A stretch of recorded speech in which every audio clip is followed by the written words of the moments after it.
Baik, selamat sore. Perkenalkan, nama lengkap saya Ricardus Jamegjari, NIM 1803030167, kelas Sosiologi semester 6, jurusan Sosiologi.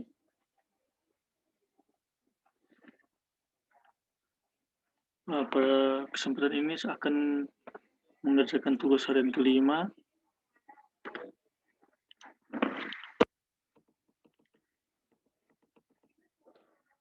yaitu membuat review jurnal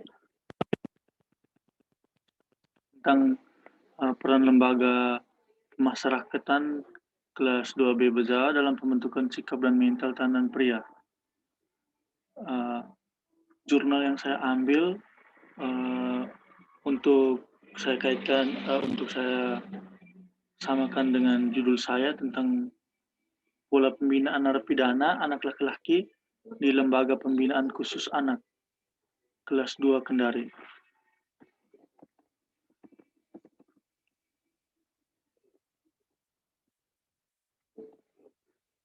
Baik, langsung saja. Judul jurnal yang saya ambil yaitu pola pembinaan narapidana anak laki-laki di Lembaga Pembinaan Khusus Anak LPKA kelas 2 Kendari. Nama jurnal yang saya ambil, nama jurnalnya Jurnal Pemikiran dan Penelitian Sosiologi, volume dan halaman, volume 7 halaman 1-11, tahun 2020, penulisnya Sri Murtianingsih, Muhammad Arsyad, dan Ambo UP. Tanggal 2 Oktober.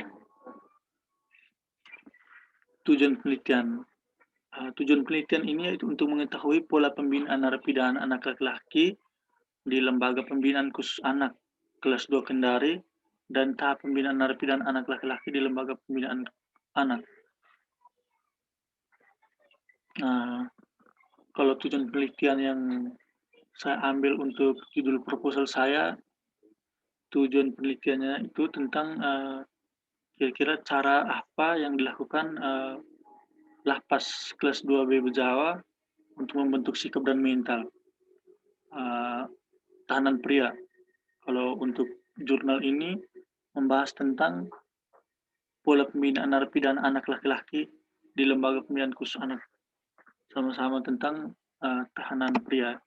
Cuman untuk jurnal yang saya ambil ini narapidananya masih di bawah umur atau anak laki-laki. Untuk subjek penelitiannya, adapun informan dalam penelitian ini yaitu 13 orang, yaitu terdiri dari Ketua Kepala Lembaga Pemasyarakatan Anak, Kepala Seksi Pembinaan Anak, Pengelola Pembimbingan Kemandirian, dan ditambah dengan 11 orang narapidana anak yang berada di dalam lapas. Kalau untuk proposal saya pasti sama, karena berhubungan dengan lapas. Untuk metode penelitiannya, teknik pengumpulan data dalam penelitian ini menggunakan teknik wawancara mendalam, observasi, dan dokumentasi. Untuk penentuan informan pada penelitian ini ditentukan secara purposive sampling, yaitu penelitian langsung menentukan informan yang akan diwawancarai. Kalau untuk judul proposal saya, teknik pengumpulan data kemungkinan sama. Pasti saya juga akan mewawancarai orang-orang yang berada di dalam lapas nantinya.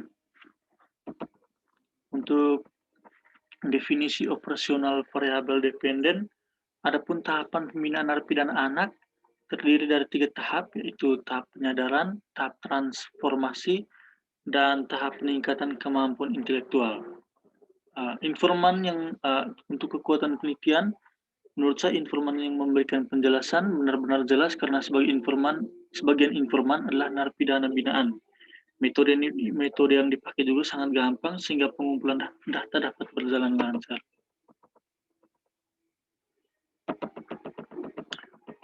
Kalau untuk kelemahan penelitian, menurut saya metode yang digunakan hanya satu saja ya.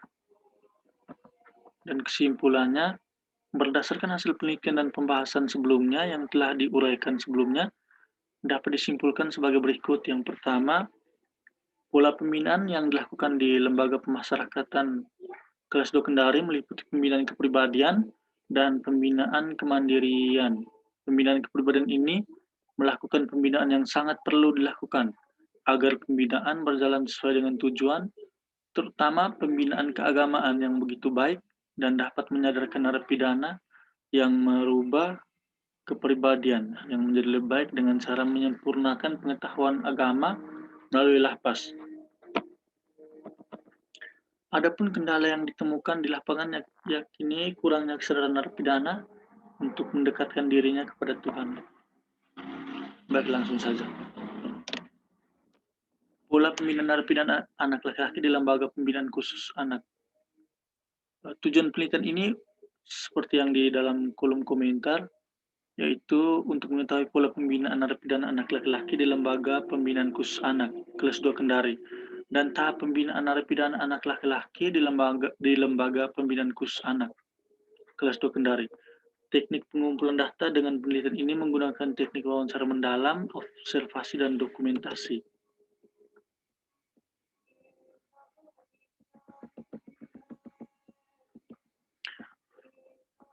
Untuk hasil penelitian menunjukkan bahwa pola pembinaan narapidana anak dibagi menjadi dua, yaitu pola pembinaan kepribadian, meliputi pembinaan kesadaran beragama, pembinaan jasmani, pembinaan kemampuan intelektual, dan pembinaan kesadaran hukum. Pola pembinaan kemandirian meliputi beberapa kegiatan atau program yang diberikan oleh pihak lapas, yaitu bercocok tanam, polybag, hidroponik, perikanan, dan pelatihan pembekalan. Adapun tahapan pembinaan narapidana anak terdiri dari 3 tahap, yaitu tahap penyadaran, tahap transformasi, dan tahap peningkatan kemampuan intelektual. Baik, untuk pendahuluan dari jurnal ini, yaitu Indonesia sebagai negara Pancasila dan memiliki Undang-Undang Dasar Negara Republik Indonesia 1945 wajib memberikan perlindungan kepada setiap warga negara termasuk anak khususnya. Hal ini sangat penting karena anak kerap kali menghadapi masalah krusial seperti perdagangan dan prostitusi anak. Selain itu, masalah juga sering dialami anak adalah masalah pidanaan anak. Karena itu perlunya perlindungan terhadap anak sebagai upaya untuk menciptakan generasi penerus bangsa. Bentuk perlindungan tersebut diantaranya memberikan kenyamanan, keamanan, kesehatan, memberikan pendidikan yang cukup, dan lain-lain. Secara khusus tentang kehidupan anak dan diatur dalam Undang-Undang Nomor 4 Tahun 1979 tentang Kesejahteraan Anak, Undang-Undang Nomor 23 Tahun 2022 tentang Sistem Peradilan Pidana Anak diamandemen menjadi Undang-Undang Nomor 11 Tahun 2012 tentang Sistem Peradilan Pidana Anak, menegaskan bahwa anak yang berhadapan dengan hukum adalah anak yang berkonflik dengan hukum, anak yang menjadi korban tindak pidana, dan anak yang menjadi saksi tindak pidana. Baik, di sini juga sempat menjelaskan narapidana. Untuk proposal yang saya kerjakan juga hampir sama karena menjelaskan dulu tentang arti dari narapidana. Di sini narapidana dalam Kamus Besar Bahasa Indonesia memberikan arti bahwa narapidana adalah orang hukuman, orang yang sedang menjalani hukuman karena tindak pidana terhukum. Sementara itu menurut Kamus Induk, istilah ilmiah menyatakan bahwa narapidana adalah orang hukuman atau orang buayan. Selanjutnya berdasarkan Kamus Hukum Narapidana diartikan sebagai narapidana adalah orang yang menjalani pidana dalam lembaga pemasyarakatan.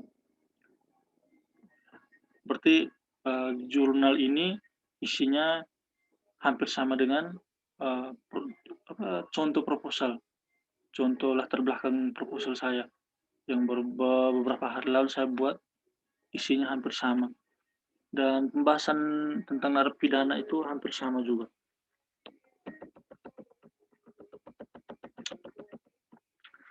Di sini juga dijelaskan, menurut Cook, seorang warga binaan menghadapi berbagai masalah, tidak hanya dari dalam lapas, yaitu hilangnya kebebasan, tetapi juga masalah yang bersumber dari luar, berupa beban psikologis yang datang dari lingkungan luar, yaitu adanya prasangka atau paradigma buruk dari masyarakat. Karena itu, dalam konteks perlindungan anak diperlukan pekerja sosial yang mendampingi anak dalam menghadapi masalah hukum. Menurut Menurut Ekuatora, warga binaan memiliki hak untuk mendapatkan kesejahteraan kesehatan, baik fisik maupun mental selama masa pembinaan. Pada usia remaja yang merupakan masa peralihan dari anak-anak menjadi dewasa di mana keadaan emosional dan psikologis yang belum stabil. Kecemasan merupakan hal yang perlu diperhatikan, terlebih lagi pada anak yang berlatar belakang pernah melakukan tindak pidana sebelumnya. Kecemasan yang ditimbulkan didasarkan pada persepsi masyarakat tentang seorang warga binaan yang berlebihan, memberikan efek yang buruk terhadap persepsi warga binaan di masyarakat tentang diri mereka, sehingga warga binaan kehilangan rasa kepercayaan diri dan merasakan kecemasan menghadapi penerimaan masyarakat setelah hukuman berakhir. Itu menurut Kartono. Dari kesimpulannya, berkaitan dengan penjelasan berkaitan dengan lapas ini, proposal yang saya kerjakan baru-baru itu lebih menjelaskan tentang pola pembinaan karena karena cuman di sini yang beda itu saya mengambil pola pembinaan tahanan pria, tapi yang di jurnal ini tahanan pria tetapi masih di bawah umur, artinya masih anak laki-laki di bawah umur. Tapi isinya hampir sama, menjelaskan pola pembinaan, bagaimana kehidupan mereka di dalam, apa yang mereka lakukan di dalam. Jadi sekian dari saya, kiranya dapat bermanfaat. Terima kasih.